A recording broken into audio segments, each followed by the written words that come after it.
guys, good morning. This is my third day dito sa bundok.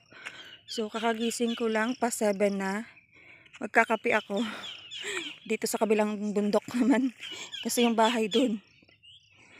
Dito ako magkakape sa tinatambayan ko na may signal dyan sa may puno ng akasya. Aga pa merong naghahawling ng abuno. Yan.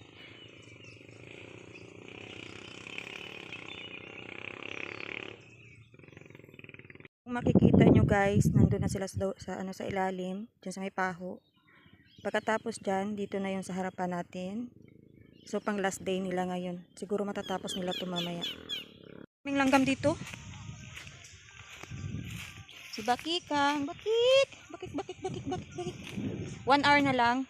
Ano na sila? Aahon for lunch. So maya maya magluluto na tayo ng lunch nila.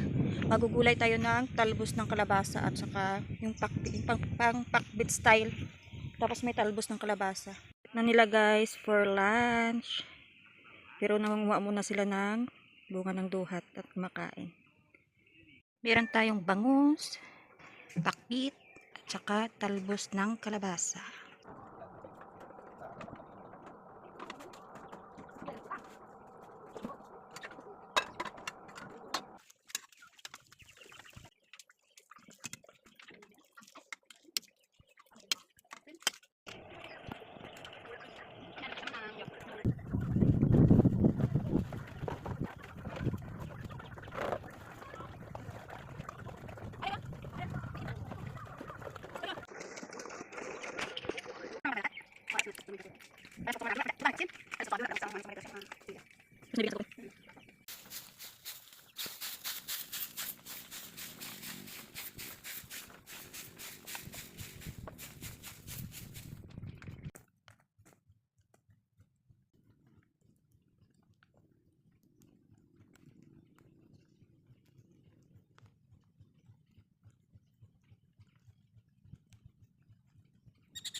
Gaano kaluto ko uga?